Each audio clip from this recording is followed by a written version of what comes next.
Hello and welcome to World Talks on TVP World with me, Hashim Kumar. 80 years ago, on August the 6th, 1945, an American B-29 Super Fortress bomber dropped the first of two atomic bombs used in combat on the Japanese city of Hiroshima.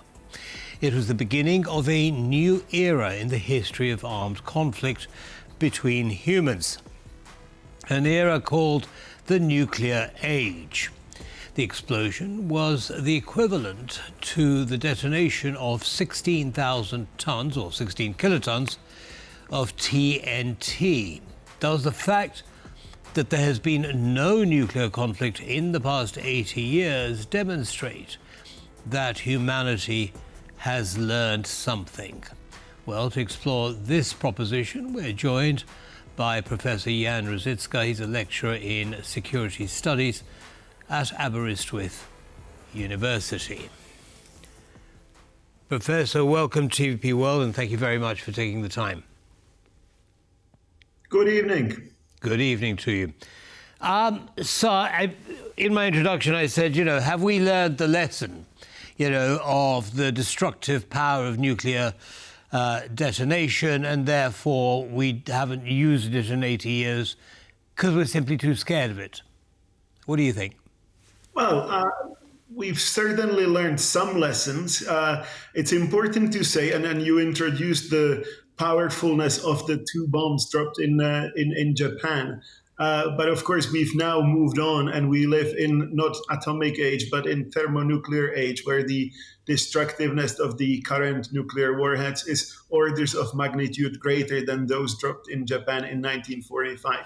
We've certainly understood the destructive nature, but we've also avoided the use on some occasions by sheer luck and coincidence. And so we've learned a little bit, but it would be very good if we remembered that we've seen some very close shaves. So perhaps we ought not to be too hubristic. Well, I mean, the Bay of Pigs comes to mind, but there have been others over the years, with Cuba and the United States coming close to nuclear conflagration. However, okay, we may have learned some lessons, perhaps not as many as we should have, but that hasn't stopped countries from producing these weapons of mass destruction for all of this time. And as you say, today what we have is magnitudes more dangerous, more powerful than the Hiroshima or the Japanese bombs. So what is it that's going on that simply by developing these and holding huge stores of them, as America and Russia do, what are we trying to achieve? Well, what we're trying to achieve is most commonly deterrence. That is, we're trying to achieve a situation whereby two or more sides understand the destructive nature of these weapons and the catastrophic consequence that any use would have.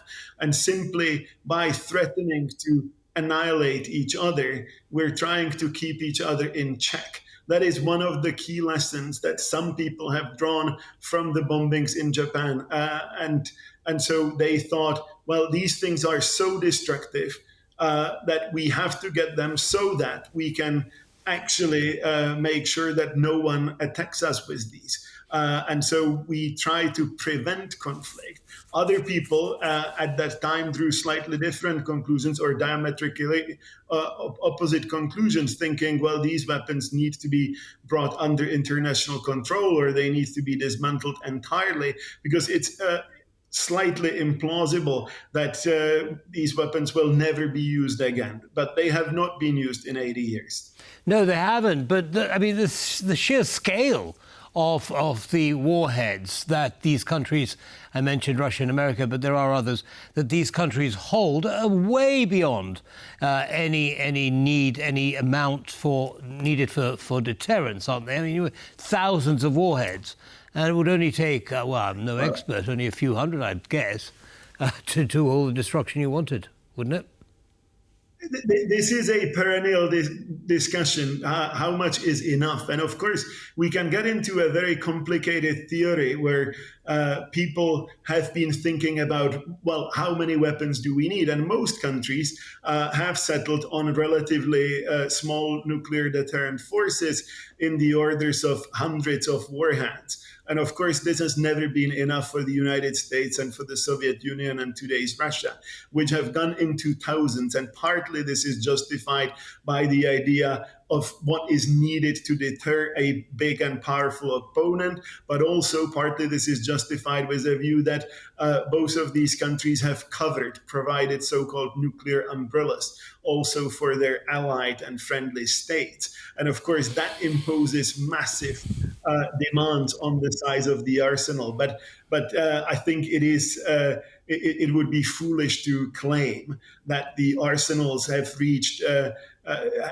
not reached numbers that are outside of any reasonable proportion or of anything that could be achieved. And so there has been a dynamic of its own where the weapons are built for their own sake, for implausible scenarios where it's simply beyond any reasonable number. Right. Well, you mentioned earlier the need for some kind of control mechanism on not only on how many warheads are produced, but also how they're stored and who has them. Clearly, that hasn't worked, has it? I mean, we look at North Korea, we look at Iran, both trying, or well, according to North Korea, they say they have it to produce warheads. What should nuclear controls look like to be effective? So we can think about control of nuclear arms in two basic ways. And one is the spread across the number of states. And there, the international efforts to stem what's known as horizontal proliferation have been relatively successful. So we've got 9 countries that are nuclear armed states, and there's very few states that are perhaps trying to break into the club. You mentioned Iran, where some people believe that that is what Iran is trying to achieve. But on the whole, if you look at the history of nuclear age, there has been much more pessimism as to the number of countries that would at some point attain nuclear capacity.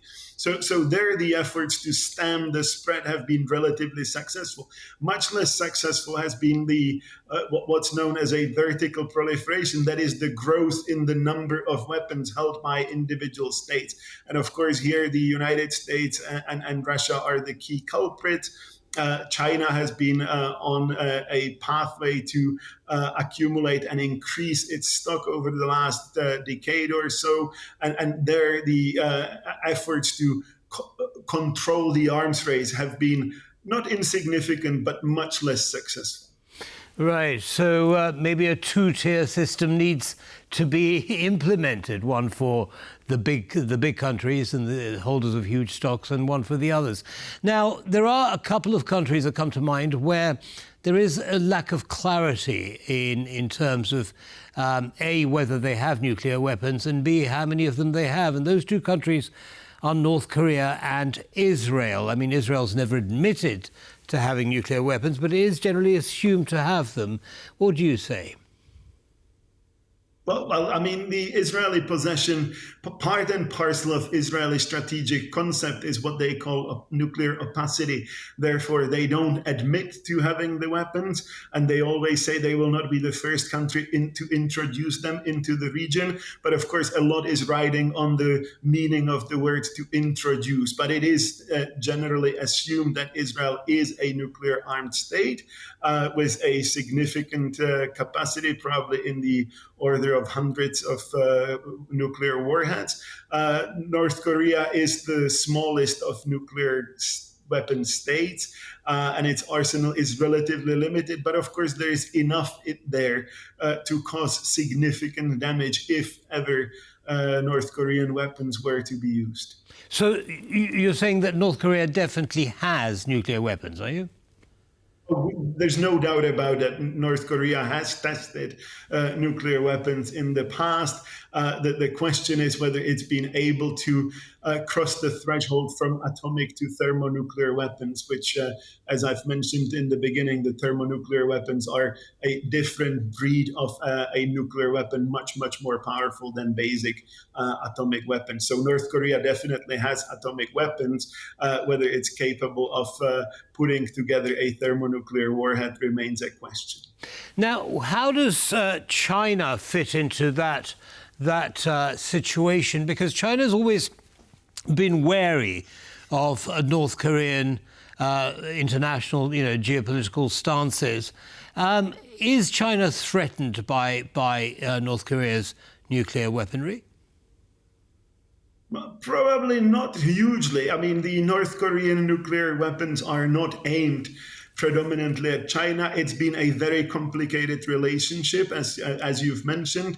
It's a little bit of a yes, little bit of a no. Sometimes there is a support. Sometimes there is a bit of a tolerance. Sometimes there is a bit of a crackdown from the Chinese side. But the North Korean weapons are not primarily aimed at China, though they could, of course, be used against China as well. Right.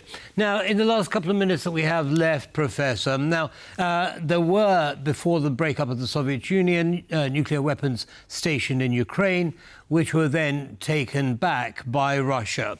Now, clearly Russia would have thought twice had Ukraine been a nuclear-armed power before invading it. However, there are some observers who say that it wouldn't take Ukraine very long to build their own arsenal. Your thoughts?